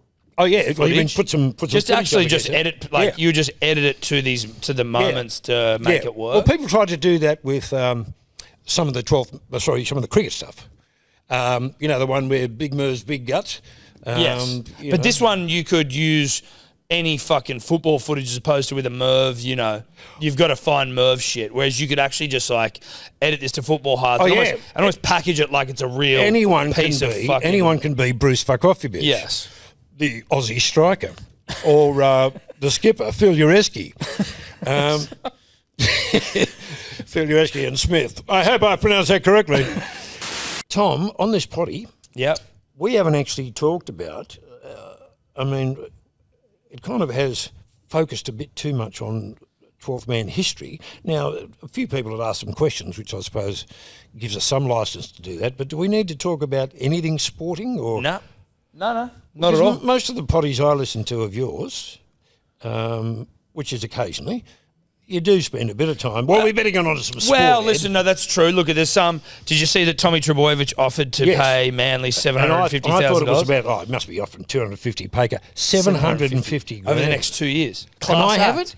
Well, that's what I was going to say. Kick some my way. If it's just about like, I'll drive you around. If it's a bit of like cat o' nine tails shit, like you're punishing yourself, then just swing the cash my way. Good guy, great guy. What did you and Eddy? See you, Sebby. Take care, mate. Yasu, mate. Hey, mate, you drive carefully, okay? Love your work, mate. Okay. See you, Sebby. Bye, mate. Let's fuck off in Greek. I had to ring someone and learn that. Had to ring. What am I doing on the microphone? Pull your mic down here, under your chin here. Chick on. Oh, because you can't see my hands on my face. You can't see your fucking face. What did you and Ed say? There's all this... I haven't spoken to Ed since... Okay, no. Well, what did you enunciate yourself? Did you have anyone on yesterday? Or well, on Monday, no. Ed was on Monday from Bali. Okay, cool. What did you guys have to say about the proposed bunker... getting together. Overhaul. Bunker overhaul during the off-season. They fucking talk about it every year, the bunker overhaul. Like, I don't know what you do there. Like, sometimes it feels like you've employed people that aren't up to it. Like idiots. Yeah. You know, when you have something like the Stephen Crichton one where he's fucking ironed out a guy and every single fucking person to a man thinks that he should have been at least sent to the bin. Yeah. And this one guy doesn't do it. I heard someone saying it was like, pick like 4 bunker specialists. This is their job.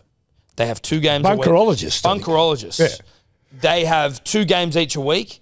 So they're the only motherfuckers that work in the bunker, and they're all across the board like that. You've got 4 people indoctrinated with like, this is how you officiate the game, as opposed to this random chopping and changing of like referees go up. And to have asked a check. Yeah. People miss that in live action. Dan Ganane and Gordon Tallis. Shout out to Dan Ganane. No, but shout out to Dan. Great caller. I like all the Fox callers, actually. I know you're not as big a fan of some of them as I am. But Dan's my man. Dan's the guy. Dan's the man.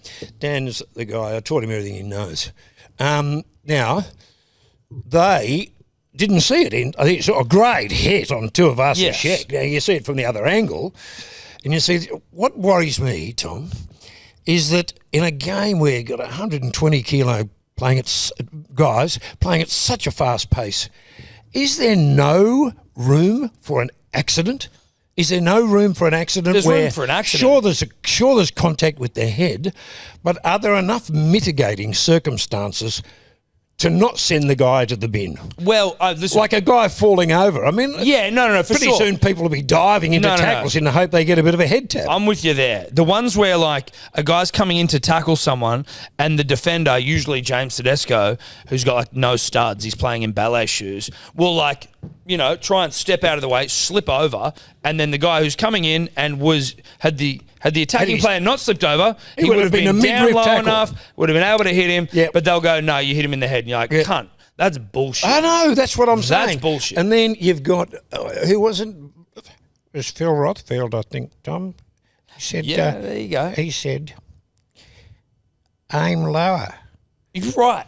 Where? I mean, where? Like At his shins? He's aiming at the guy's midriff, and the guy slips over, and his head comes into contact with the guy's It's shoulder. such an fuck, I can't think of the word, but like the whole like, aim lower, you should have done better is like an unfair. Yep. It's such an unfair, or you're giving such little like benefit of the doubt to a player who's clearly got no intention of doing so. They've actually done everything that they can. Yeah. And then Beautiful midriff shoulder tackle goes a bit wrong slip because over. the guy slips over. There's no room for any mitigating circumstances. The guy's immediately off, and because he did make contact with the head, whether it was his fault or not, he might be getting 2 or 3 weeks. What do they give William Hargraves, 4 weeks. Bullshit, because he challenged it. No, I don't 4 think, weeks. Did he challenge it? I'm not sure. It was Because they were 3 saying initially. He's they just were taking listen, his 3 rap- if he takes a plea. His 3 if he rap, takes his an early rap plea. sheet's fucking. I know it's bad. Precedes him, unfortunately. I know it's bad. He's just come back from 4 weeks Yeah. too. But seriously, fucking 4 weeks? And then some people will go, Latrell Mitchell's getting 1 week for getting photographed, ripping bags, allegedly. White powder. We don't know what it is. Look at these dogs, aren't they fucking around? That was the other ad, Tom. I was talking about 2 your ads. Amy One of them ads, was Amy. And it's a pretty normal fucking insurance ad, but just the casting and stuff, as I said. The other one is for Pet Barn. Have you seen it? No, I don't watch free-to-air TV. Okay. It's for Pet Barn. It's got the most gorgeous puppies, like little puppies, and gorgeous cats. Now, you won't hear me say the words gorgeous cat What, you don't too like, you don't often. like Louis? Oh, my old mate. This one is just a stupid jingle done to Love Is All Around Us. Da, da, da, da, da, da. And what's it it's- for? It's just Pet It's Barn. the Pet Barn. And it's just shots of these beautiful, the cutest fucking vomit. So cute. They're just absolutely gorgeous. And the guy singing, puppy dogs and kittens, kittens and puppy dogs. That's the whole thing. That's it. Yeah. This is what's getting you applauding exactly. from your He bed said, at home. well, it's just showing. Well, it's just so stupid. It's just like it's like we're not making any attempt to sell Pet Barn. You come here for your pets. We're going to pick the cutest fucking animals we can. And just have a cute little song and to then it. but then he goes puppy dogs and kittens, kittens and puppy dogs, meow meow meow meow meow. Okay, right. Bow wow wow wow wow wow. Christ. It's hilarious. I mean, it's just like, hard to write an ad saying come into Pet Barn for all your pet needs. Yeah. These guys haven't attempted to. They've It's just gone, let's just make it. And it just says Pets Love Pet Barn, I think was the But yes, Tom. I So don't know anyway, why. Latrell getting a week for what he's done, and then weird. you've got your Hargraves 4 weeks again with all the circumstances around. But you're He like only got 3. He pled guilty initially. 3 weeks. Didn't try to 3 fight it. weeks. So what's he got 1 week? Trell's got one. Yeah, 1 week. He's been sent to the cubicle. He's been sent to the cubicle, Yeah. Tom. Like he might meet fucking Kalen in there. Hey, well, Kalen was just celebrating buying a house built. So Of course, and that's how you do it, is by giving a teammate a blowy.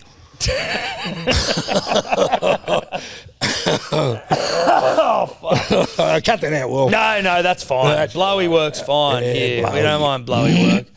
Anyway, there's it's not all- much else sport, It's though. all weird. Well, I'm just... Ronnie Coote. Congratulations, Ronnie. Shout out Congrats to to Ronnie. Ronnie. Lovely guy. Lovely guy. I had the pleasure of meeting him a couple of times. Fucking great guy, Ron Coote. And self-made. God, made a gazillion dollars. Oh, did he? Oh, yeah. I think he might own a couple of McDonald's franchises. May have that wrong. You can make $1 gazillion off owning a couple of Macca's franchises. Yeah. I think Paul Langmack might have bought one, but I don't know. Whatever Ronnie Coote did, apart from being rhyming slang for a root, he was just a lovely guy, and him and the guys of his era, I think, would be understanding the protection of the head and head injuries and stuff that they've learned over the years, they can understand why protections have been put in place. But some of the shit that's getting penalised, they would be quietly saying to each other, how about Manly, what dude? the fuck? I mean, we lost three guys. We lost that game. No excuses. We lost that game. Yeah, we did. But three Seriously. sin bins. They were ridiculous. And then there was a penalty that Jake Trbojevic got, cut the guy in half, and somehow it was a fuck. There was some absolutely ghastly. Jake's one was just too weird. And you're just watching it, and you're just like, I can't. I'm getting it angry. I'm angry. I did. I'm. That's what I'm saying. The point I'm making is I'm starting to get angry at some of the soft penalties where Game's gone soft. Block a roach. Yeah, it wouldn't be worth a pinch of shit if it wasn't for these front rowers. I, of course, grew up in the 60s, used to go and watch Manly in 63. So I don't even know whether Bozo Fulton had come to town. He was a country boy. Was he a 70s boy? Was he 70s Manly? 70s, 80s? And he was 70s, I think, early 70s. But I used to go, how old was I in 63? I was 10. So, I used to go and sit on the hill and watch Manly play with Freddie Jones and Bob Batty and Bill Hamilton and all these guys. And those guys would be just horrified at some of the piss weak. Yeah, but everyone penalties. is. Everyone's fucking horrified at some of the shit you see going on now. Like, it doesn't make sense. But I'm getting angrier. I find myself now, because one good thing is that I can find myself watching Bulldogs and Newcastle, whereas in the past it would be fucking Bulldogs and Newcastle, no thanks. Well, Bulldogs are at least decent now. Well, I love watching them lose. Yes. But teams that didn't involve Manly, games that didn't involve Manly, whereas these days I can enjoy watching just good football, which is nice. Rugby league. Which is nice, good rugby league. And I'm starting to get angry watching a lot of footy. I was thinking, what the fuck? Seriously, you're turning this game into a just bloody powder puff. It's a bit of a joke. They're actually saying they want to, some journos, Bulldog Richie, who we were admiring before the show, and Steve Crawley. Former male model. Steve Crawley, who we said actually, given the jowls, probably more aptly should be named Bulldog. Yes, that's right. But we were saying how, there was a period this year where they were talking about outlawing the kickoff because it promotes high collision, like back fence fucking. Yeah, it does. But they want to get rid of that. No, what are you going to do? You know throw it up in the middle like an AFL? Have a bounce. Tell me, Tom, now that you've brought it up, how do you make a fucking decision about short goal line dropout or long goal line dropout? Because I look sometimes and I'm thinking... Depends how badly you need the ball back. The way this... But it's a 50-50, if that, as to whether you'll get the ball back. But you're no chance of getting it back if you put it long. No, but you're less chance of letting them in because you're 60 yards downtown. Correct. Whereas if you don't get the ball back, either you knock it on in an attempt to go high for it, or if you just don't jump high enough and they catch it. I guess it'd be like, in my mind, again, who knows, I don't know what the fuck I'm talking about. If you can afford to concede a try, if the worst outcome is that you concede points, if you're prepared to... Like if it's not going to completely fuck you to concede, if that's the worst case, then maybe you go for it. Or if you're so desperate, you're like, we need the ball back, otherwise we cannot win. What's the difference then between a short kickoff as opposed to a long kickoff compared to a short goal line dropout or long goal line dropout? So, probably pretty similar. Because most people are using the short kickoff as a goal line dropout. They're not actually doing a short kickoff from halfway. No, mostly they're long. There is something where there is a rule. I saw the other night. I saw somebody do it the other night. Go for a short kickoff, and I have been wondering myself what determines whether you go for a short kickoff from halfway. There was some sort of rule change where they were incentivising the short dropout, but I can't remember what that was. Whether it was like if you fucked it up, there wasn't a penalty, something like that, where it was like. If you used to, I can't remember. To be honest, listen, right. I have no idea. There was something there, but I cannot remember it. One thing before we go, I know this was one that I noted down as a story, but had nothing to do with rugby league, and maybe Tobler can find it. I don't know if it was in Thailand. It was in an Asian country where king cobras are. Yeah, I only know that because it wasn't a king cobra involved, but a man sitting on the toilet, and he starts to feel an excruciating pain in his testes. A python has gone up his pipes and has been sitting there and has bit onto his fucking ball sack And then he's going like, holy fuck, what's going on? And has had to rip a python off his balls. And there's these photos of him holding a python in his hand and blood just like all over his bathroom. Oh.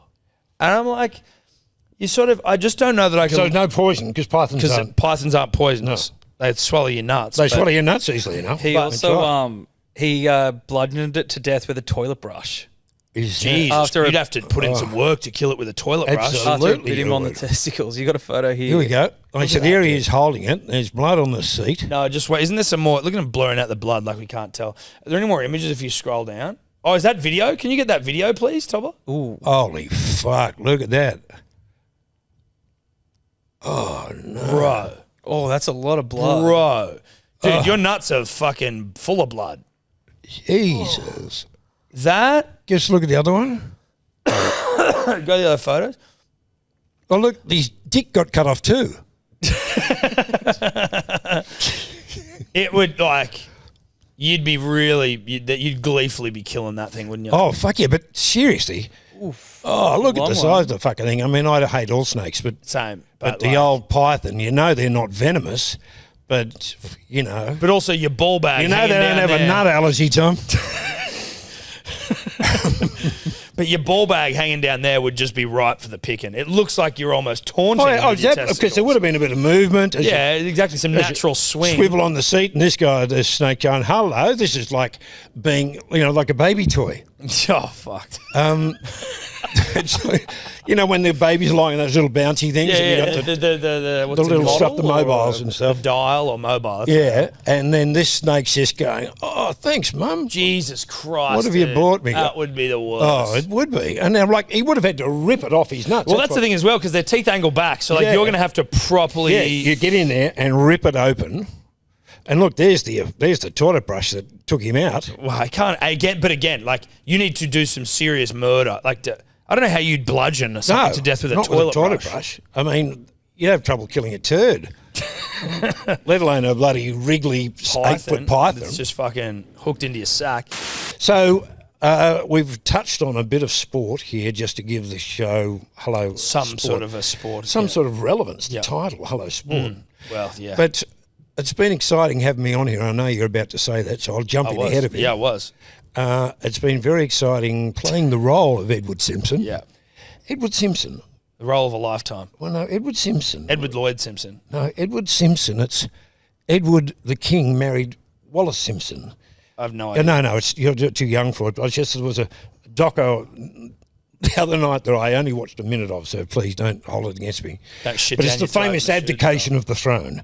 The king died, and his brother, Edward, I think it was, it came in, but he wanted to marry a divorcee by the name of it was Wallace. Her name was Wallace. Her name was Wallace? Sorry, her name was Wallace Simpson. Yes, Wallis. That's not a nice name. Wallace Simpson. I'm pretty sure that's right. No disrespect for any female Wallaces out there. Yeah, obviously an oldie worldy name. But anyway, it was just that combination of King Edward and Wallace Simpson, the Edward Simpson. For some reason, that just piqued your in your memory. It made my prick ear up. Oh well, there you go. I have no fucking idea what you're talking about. Back in the 1930s. And I think only in the 1930s, right? So this wasn't even that long. There you go. And does it say Edward the Seventh or Edward the Eighth? Married Wallace Simpson. Wallace Simpson, who was a divorcee, and he abdicated the throne because it was such a scandal that he would marry a divorced woman. And that's how Queen Mary, may she rest in peace, came in. Because didn't it switch fucking, when the line was from Edward Simpson or whatever the fuck his name was, then his children, but he abdicated because he did the wrong thing. So then it was his brother. No, he didn't do the wrong thing. He wanted to marry a divorcee. Which means you can't do that, though. So he had to abdicate the throne. That's right. And then his brother comes in, doesn't he? Or then Mary comes in? And his brother, what was his brother famous for? Fucked if I know. He had I'm not a history guy. The King's Speech. The King's Speech. Yeah. Good movie. You ever see that? Great movie. Starring? Hold on. I know his name. Who played the stutterer? Colin Firth. Played the stutterer? Yeah. Who played his teacher? Jeffrey Rush. Correct. Thank you very much. Jeffrey Rush. All right, everyone. That's us. Shout out. Thanks, Bill, for coming on. Mate, happy Father's Day. Yeah, happy Father's Day. Exactly. Am I going to see you Father's Day? Yeah, you are. You're coming over. Bloody fucking oath. Always nice to catch up with you guys, and nice to be back here as a punter and a dribbler, I suppose, as opposed to an interviewee. All right, everyone, behave yourselves, look after each other. Ciao. Could you two just not talk anymore?